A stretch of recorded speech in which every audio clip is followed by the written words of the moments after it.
Hello and welcome back to Sai Medical Biochemistry. I'm Pushpanjali, your biochemistry educator, and today we are going to discuss POCT, point of care testing, and understand why it is important for MBBS first year exams, especially for a short note point of view. And this topic is not only important for MBBS professional exam but can also be asked as a long question in MD university examinations. So, in today's session, we'll learn about POCT, what is POCT and its other names, example of POCT devices, the environments where POCT is used, and its potential advantages and disadvantages by the end of this discussion. You will have a clear exam oriented understanding of POCT and its clinical significance. So, point of care testing, POCT को हम point of care testing बोलते हैं.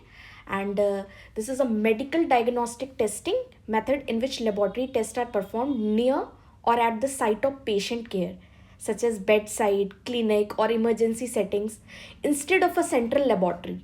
And it provides a rapid results, allowing immediate clinical decisions and faster patient management.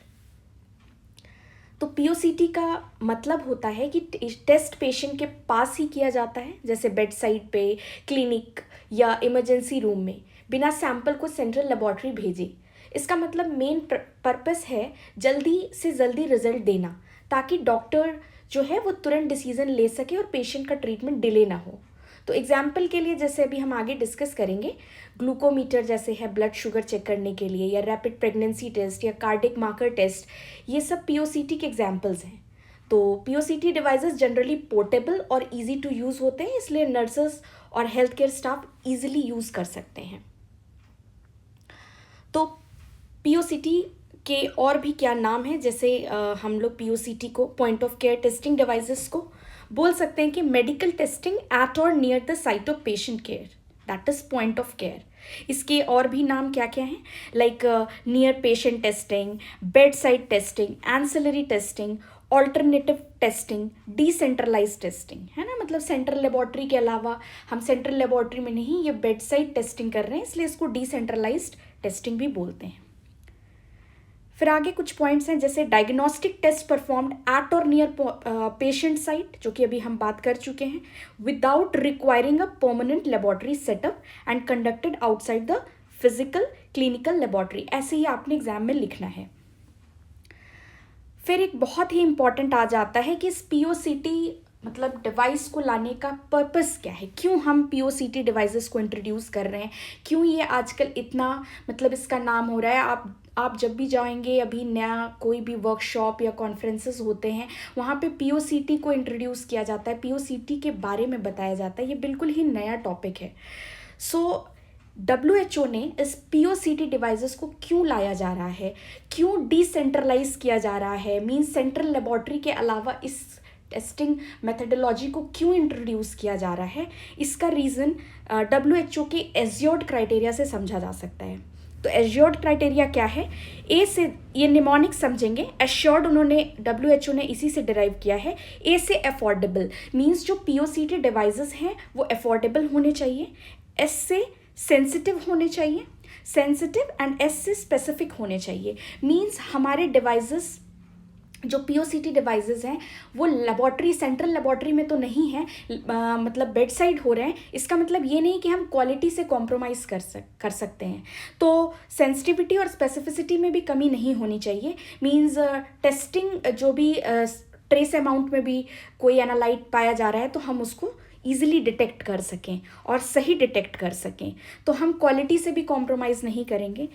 फिर आता है you से आता है user friendly, simple to perform. Means ऐसा नहीं होना चाहिए पीओसीटी डिवाइस की हम उसको परफॉर्म ही नहीं कर पा रहे, उससे टेस्ट ही नहीं कर पा रहे. तो यूज़र फ्रेंडली होना चाहिए. आर से रॉबस्ट एंड रैपिड, मींस आपको बेड साइड, मींस जो बेड रिडन पेशेंट्स हैं या जो आईसीयू में पेशेंट्स हैं, उनका इमीडिएटली आपको रिजल्ट रैपिडली पता चल जाए, जिससे कि जो डॉक्टर हैं वो जजमेंट ईजिली कर पाएँ कि आगे का फर्दर स्टेप उन्हें क्या लेना है.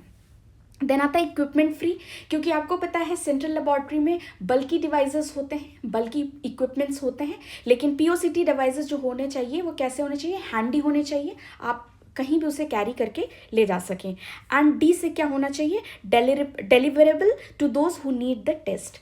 ठीक है, तो इस एश्योर्ड क्राइटेरिया को याद रखिएगा। अगर आपने WHO की एश्योर्ड क्राइटेरिया को याद रखा तो POCT के पर्पस आपको समझ में आ जाएंगे कि POCT को क्यों बनाया गया, POCT डिवाइसेस को क्यों इंट्रोड्यूस किया गया। ठीक है, देन आता है POCT डिवाइसेस। ये आप देख रहे हैं ग्लूकोमीटर है, और ग्लूकोमीटर क्या है, एक पोर्टेबल मेडिकल डिवाइस है जो blood glucose, blood sugar level को मेजर करता है। और इसमें फिंगर प्रिक से लिया गया छोटा सा ब्लड सैंपल जो होता है वो टेस्ट स्ट्रिप पर डाला जाता है। आपने देखा होगा, घरों में इसे इस्तेमाल भी किया जाता है। और ये डिवाइस क्या करता है, कुछ सेकेंड्स के अंदर ही डिजिटल स्क्रीन पर ग्लूकोज वैल्यू दिखा देता है। और ये डिवाइस स्पेशली डायबिटीज़ पेशेंट्स के लिए रेगुलर मॉनिटरिंग के लिए यूज़ होता है।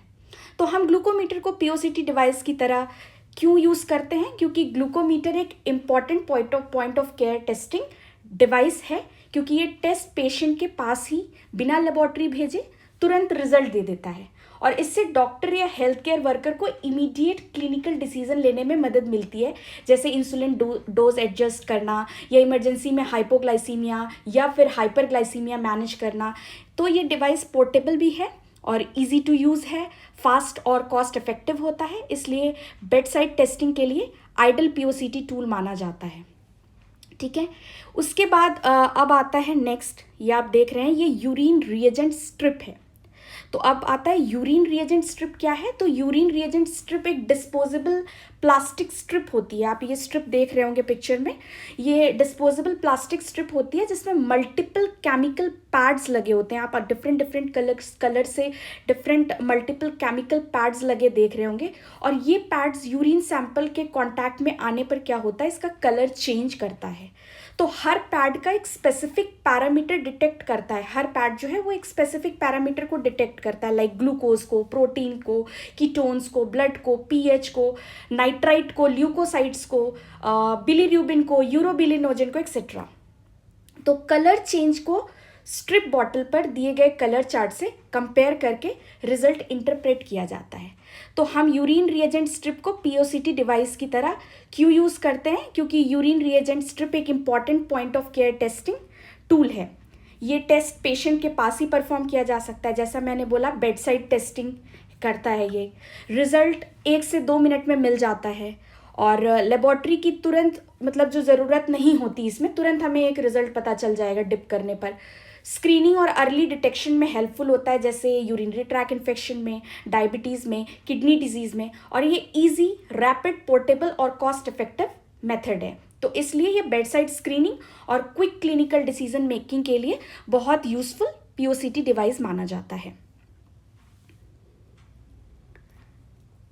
देन आता है ये पोर्टेबल ब्लड गैस एनालाइजर है, और ये भी POCT डिवाइस के अंतर्गत आता है। ये कैसा है, कॉम्पैक्ट POCT डिवाइस है जो पेशेंट को ब्लड सैंपल से तुरंत पैरामीटर्स मेजर करता है, जैसे कि pH को मेजर करता है, पार्शियल प्रेशर ऑक्सीजन का, पार्शियल प्रेशर कार्बन डाइऑक्साइड का, इलेक्ट्रोलाइट्स का और लैक्टेट का।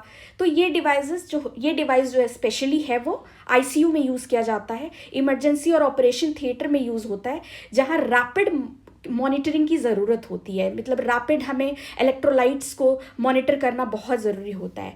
तो इसे POCT डिवाइस की तरह क्यों यूज़ किया जाता है, क्योंकि बेड साइड पर ही टेस्ट हो जाता है, रिजल्ट कुछ ही मिनट्स में मिल जाते हैं, और क्रिटिकल पेशेंट्स में इमीडिएट डिसीजन मेकिंग में हेल्प करता है। तो पोर्टेबल और इजी टू ऑपरेट होता है, इसलिए ये इमरजेंसी केयर में इम्पॉर्टेंट POCT टूल है। देन आता है pulse oximeter.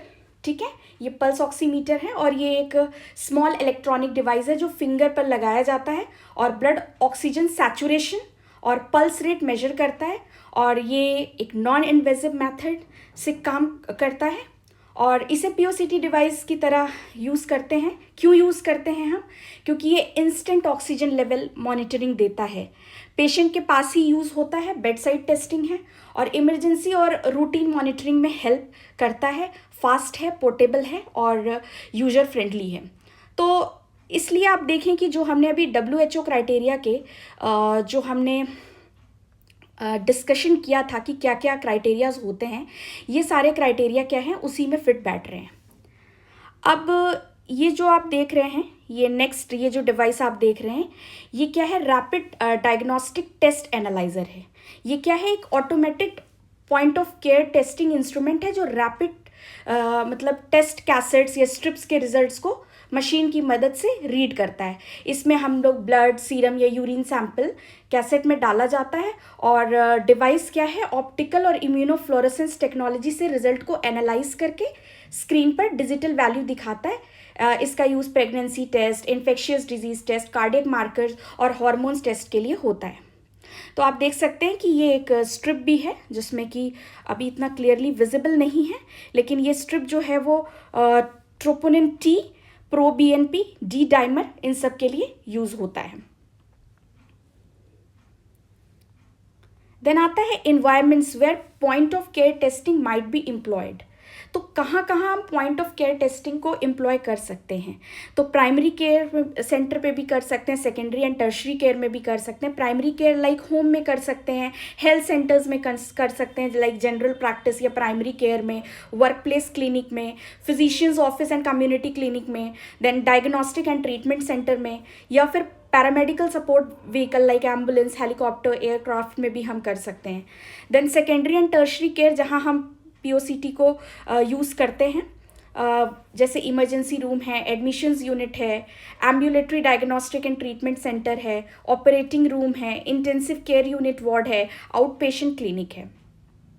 Now the question arise that कि पोटेंशियल क्या एडवांटेजेस है पीओसीटी को यूज़ करने के। हमने अभी WHO के क्राइटेरिया को, एश्योर्ड क्राइटेरिया को तो डिस्कस कर लिया, वहाँ भी हमें कुछ ना कुछ हद तक पीओसीटी के क्या एडवांटेजेस हैं वो पता चल गए।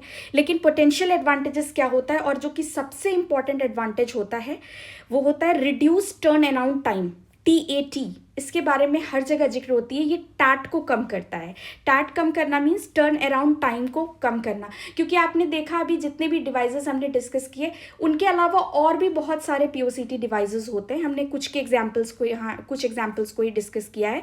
तो आपने अभी देखा कि ये क्या कुछ मिनटों में ही आपको रिजल्ट्स दे देते हैं, क्योंकि आप अगर कन्वेंशनल सेंट्रल लेबॉर्ट्री में जाते हैं, ब्लड देते हैं, फिर सैंपल का जो प्रोसेसिंग टाइम है वो कुछ टाइम लेता है, आपको अगले दिन टेस्ट का रिपोर्ट मिलता है। लेकिन आप इस डिवाइसेस का यूज़ करके आपको क्या मिलेगा? टेस्ट का रिजल्ट विद इन मिनट्स मिल जाएगा।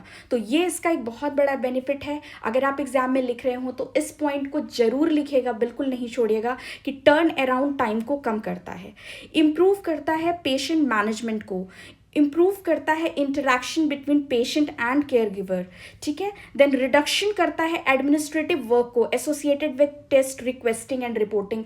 ऑब्वियसली क्या होता है, जब हम कोई भी टेस्ट के लिए बोलते हैं तो उसमें क्या करते हैं, टेस्ट के लिए हम सैंपल देते हैं, फिर वो जाता है, फिर प्रोसेस होता है, फिर उसके रिपोर्ट्स आती हैं। तो बहुत सारे एडमिनिस्ट्रेटिव वर्क इससे एसोसिएटेड होते हैं जो कि हम पीओसीटी डिवाइसेस को यूज़ करके कम कर सकते हैं। रिड्यूस रिस्क ऑफ एरर, है ना। हम क्योंकि क्वालिटी से भी कॉम्प्रोमाइज़ नहीं कर रहे हैं, पीओसीटी डिवाइसेस बना रहे हैं, पोर्टेबल बना रहे हैं, हैंडी बना रहे हैं, लेकिन हम क्वालिटी से भी कॉम्प्रोमाइज़ नहीं कर रहे हैं। सेंसिटिविटी भी उतनी ही है, स्पेसिफिसिटी भी उतनी ही है, तो एरर का जो रिस्क है वो भी कम होगा। Then reduction in clinical visits, ठीक है। तो आप बार बार क्लिनिक जाने की आपको ज़रूरत नहीं है, आप क्या कहते हैं घर में भी इसको कर सकते हैं। Then improved overall cost of care, ठीक है। तो ये सारे क्या है, पोटेंशियल एडवांटेजेस है, लेकिन सबसे इंपॉर्टेंट एडवांटेज क्या है, टर्न अराउंड टाइम को रिड्यूस करना। देन कुछ डिसएडवांटेजेस भी हैं पीओसीटी के, like increase in administrative work associated with training and certification of operators. अब है ना, क्योंकि नई चीज़ है तो उसको ऑपरेटर्स को थोड़ा ट्रेन करना भी ज़रूरी है, तो ये इसका डिसएडवांटेज है।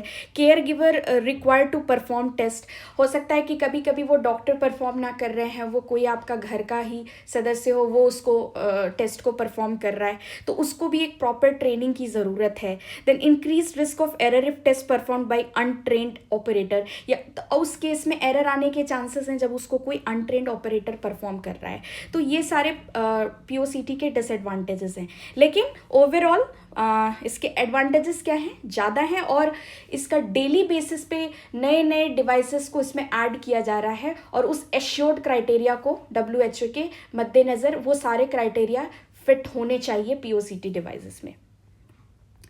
देन स्टाफ रिक्वायरमेंट्स क्या है, anyone can perform POCT with proper training and documentation of competency. Physicians, nurses, aides, phlebotomist जो ब्लड कलेक्ट करते हैं, टेक्नीशियंस एंड टेक्नोलॉजिस्ट जो होते हैं, ये सारे स्टाफ की रिक्वायरमेंट होती है. आइडल रिक्वायरमेंट्स क्या होती हैं, first result in a minute और लेस. ठीक है, हमें कम समय में मिलना चाहिए क्योंकि हमारा ये टारगेट ही है कि हमें टर्न अराउंड टाइम को कम करना है. Then portable instrument with consumable reagents and cartridges. इतना हैंडी होना चाहिए, पोर्टेबल होना चाहिए कि आप उसको कहीं भी कैरी करके ले जा सके. सिंगल ऑपरेटिंग प्रोटोकॉल, ठीक है, एंड फ्लेक्सिबल टेस्ट मेनूज होने चाहिए, बहुत कम्बरसम प्रोसेस नहीं होना चाहिए. सो ये बहुत ही इंपॉर्टेंट टॉपिक है और बहुत ही न्यू टॉपिक है और एग्ज़ाम पर्सपेक्टिव से बहुत ही इंपॉर्टेंट है. पीजी एग्ज़ाम्स के लिए भी बहुत इंपॉर्टेंट है, फर्स्ट ईयर एमबीबीएस के लिए बहुत इंपॉर्टेंट है और पैरामेडिकल एग्ज़ाम्स के लिए भी बहुत इंपॉर्टेंट है. So this was all about point of care testing and I hope this lecture helped you clearly understand the concept and its importance for exams and its clinical applications. So if you found this session helpful, please like the video, share it with your friends and subscribe to Sai Medical Biochemistry for more exam oriented lectures. And thank you for watching and staying connected. Keep revising, keep learning, and I'll see you in the next lecture with another important topic. Good luck with your studies.